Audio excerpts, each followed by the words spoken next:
Our friend John Routh is on the Toyota of Hollywood hotline from the Sports Hall of Fame and Museum. And his real calling card, well, I shouldn't say his real calling card because he's got so many calling cards.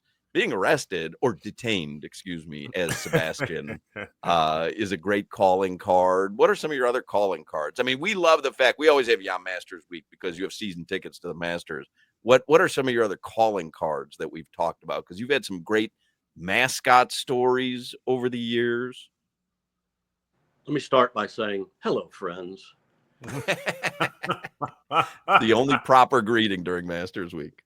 Well, it's a tradition unlike any other. So, no, I've had quite a few mascot characters: Freddie the Flamingo, Cocky, Hosty the Super Bear, Billy the Marlin, the Miami Maniac, Sebastian the Ibis, and I know I'm forgetting 2 or 3 more that. The what was the Hialeah Park one called? Freddie the Flamingo. Freddie the Flamingo, yeah. And as a matter of fact, just a few weeks ago, the baseball program honored the 40th anniversary of the Miami Maniacs wedding that we did at Marklight back in 1985, where Freddie the Flamingo at the time was we called her Frida the Flamingo, and she was the maid of honor for Mrs. Maniac and the Maniac's wedding. So I could talk about this for hours. It was the first time I got into Sports Illustrated. I did the Florida Derby in 1984, I believe it was, and Woody Stevens, the great trainer, had a horse that was, you win the Florida Derby and then you go to the Kentucky Derby. So you wanted to win the Florida Derby. So Woody Stevens' horse wins the Derby, the Florida Derby, and this photographer goes, go hug Woody Stevens. I'm like, who's Woody Stevens? He says, when the gate opens, he'll be the most excited guy. So sure enough, the door opens and this little 5-foot guy jumps out and literally jumps into Freddie the Flamingo's arms.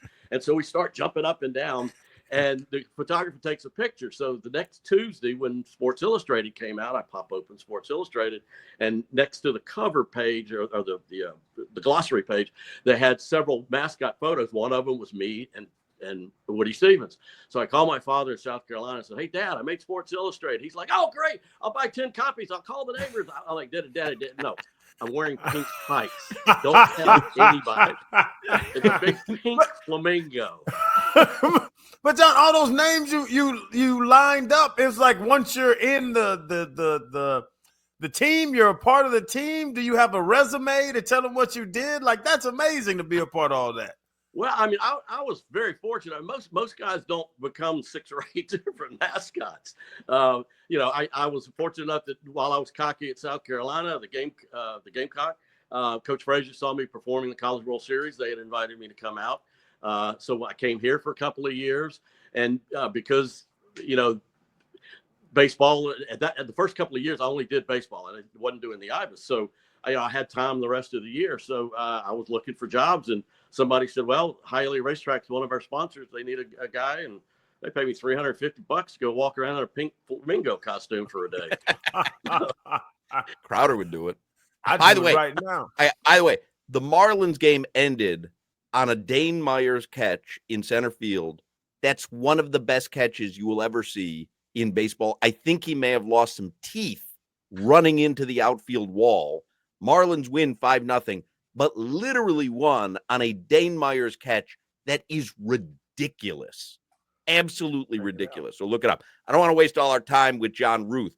Explain to everybody quickly how you have season tickets to the Masters, because this is fascinating. Well, I really need to correct you.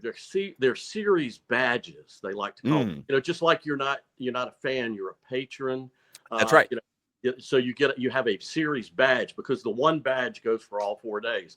But my father, Bill Routh, was a radio guy back in the South Carolina in the 50s, and so he would get paid by radio stations to go to the course, and because there was no ESPN, there was no internet, and so people didn't know what the score or the scores were at the tournament until the following morning when it came out in the newspaper. So he figured out, I can go to Augusta, use the payphone, call a radio station in Rock Hill, South Carolina, or Columbia, or Charleston. And so they would pay him $5, $10 over the years. Wasn't much, but so he would call each day and he'd say, hi, this is Bill Routh, live from Augusta. Well, in the late 50s, early 60s, the story goes that CBS found out that he was calling and saying live from Augusta. And CBS had the live rights to the tournament. So they threatened $1 million lawsuit, which was a huge amount at the time. So my father figured out, okay, well, instead of me saying that and instead of me actually being live, the radio stations could record it. And then that way they could play it back and he would just say, hi, this is Bill Routh from Augusta. And so he made the money that way. I mean, so he started going, as I said, going in the 50s, and friends started coming with him. And they, back then you could buy a ticket at the gate. Walk right up, get a ticket to the Masters. Yeah, I mean, it was not the kind, until TV hit in the early 60s and the late 50s, early 60s, and it really got popular, nationally and then worldwide. But he started buying, and he would buy 6 tickets, and he went, as a matter of fact, he went every day, all 4 days from 1957 to 1991, 34 years, all 4 days. And the only reason he missed one of the days in 1991 or 1992, it would have been, was because his uncle passed away. He had to go to the funeral. But he then continued until he was probably in his 70s, going, at least 2 days a week. But so we had 6 tickets originally. In the 70s, when things started becoming very popular with the tournament, they cut him back to 4. But a couple of his friends got tickets, so he kind of felt like, okay, these are still in the group, in the family. And so we had those tickets, badges. Badges. I'm saying it the same thing. But so we had those badges in the family for all these years. And until he passed away in 2015, well, they were passed down to my mother's name. But then my brother, they actually created a legacy program about 7 or 8 years ago. So before my mother passed, my brother was placed on that legacy list. So we have 2 tickets now. And so in the old days, we had 4. And so, 4 people would go all day long on a Thursday or all day long on a Saturday. Now we split them up where because you can leave the course once each day and come back in. So so you can use a badge twice with different people. So we do half days now. Is there anything like being at the Masters? You've been to every sporting event. Is there anything like being at the Masters? No, I mean, it's got its own charm, its own beauty. I like to say it's kind of like Disney World for golfers. You walk in and everything is just immaculate. Everything is green and the trees look perfect and it smells nice. And, people are so nice. Oh, welcome to Augusta National. It's just, and everybody's got a smile on their face and a good mood. You don't have cell phones, so you don't hear people, yelling at Martha to get off the phone, Do they take your cell phone, or you just have to keep it in your pocket? No, you're not allowed to take it inside. So and they, obviously they have heavy security. They'll wand you and you can't even go through the metal detectors, and you have to check it.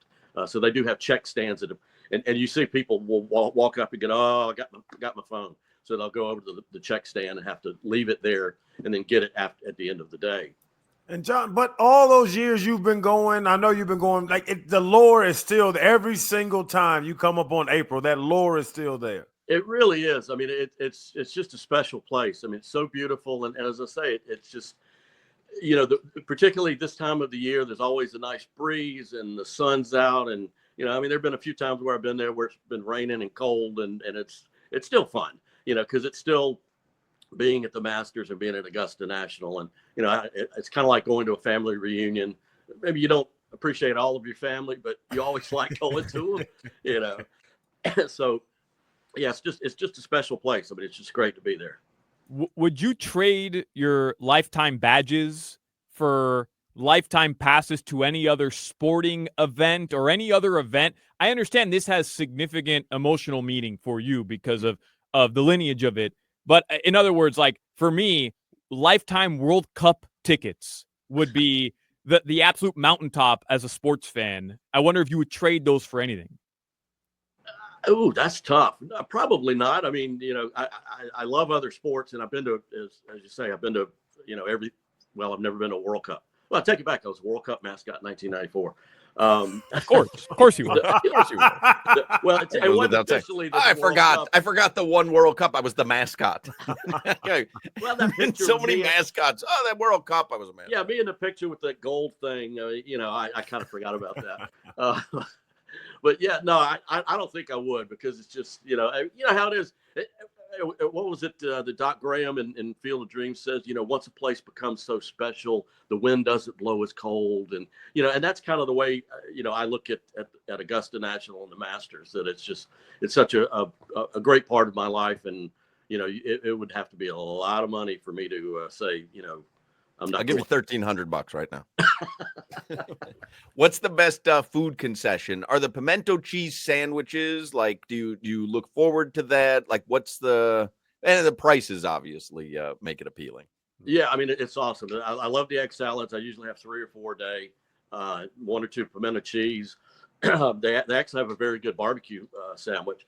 But a quick story: I had a buddy 1 year that I was able to get all 4 badges and go, and so I took a few friends. So my friend Mike here lives in town. Says, well, I got breakfast, and he pulls out like $60, and the girl goes, "Hi, thank you for buying this. That'll be $18.50." And Mike goes, "No, I've got all 4 of them." And she goes, "Yes, sir, $18.50." And he looks shocked. He goes, "Hey, I got lunch too." It's amazing, right? It's $1.50. The egg salad sandwich and the pimento cheese sandwich $1.50. Yeah, all the sandwiches are still $1.50. Sodas are only $2. The one thing that have gone up, which has always cost me a lot of money, is the beer. They've gone up $6 now, but both domestic and imported. But I mean, it's still it's still a bargain, because it's always cold, and it tastes a little better when you're drinking out of those little. Crowder makes fun of me because was it you that brought me the pimento cheese sandwich wrapper? Yeah. Crowder makes fun of me. So the Masters comes around. And it's garbage. You brought him a piece of garbage, John. No, he brought me memorabilia. Yeah. And it's like, you don't call it a ticket, it's a badge. You don't call it garbage. It's a piece of memorabilia. Crowder makes fun of me. So Masters Saturday or Sunday this week, I'll make a pimento and cheese. They sell pimento cheese at Publix. I'll go get some white bread. I'll make a pimento cheese sandwich, and then I put it in the wrapper that you brought me from Augusta, and I feel like I'm there. You still got that nasty piece of trash? I still have it. I can go downstairs and get it right now. I have it where we keep our other bags. We moved, and he brought it. We've moved that 3 times. Where we keep our Glad bags, I keep my Masters sandwich bag. You gotta love it. John, you have a problem with me doing that? I think it's a nice little treat. I'm happy I could make your weekend. Well, you did. You do every Masters. I appreciate it. John Routh, he's with the Sports Hall of Fame and Museum. He is the man. When's the banquet? We're running out of time here. When's the banquet? Our banquet is next Thursday at the Watsco Center. We've got eight inductees, including Jerome McDougal and Mark Cooper from football, Darius Rice, basketball star, and diver, best soccer goalie we've ever had, Kevin Howard from baseball, and Krista Simpkins, a couple of national champions there. So folks can go to umsportshalloffame.com. It's our 55th Sports Hall of Fame induction banquet next Thursday night at the Watsco Center. umsportshalloffame.com. Is that the website? Yes. There you go. umsportshalloffame.com. Enjoy the Masters. Do you have any rooting interests?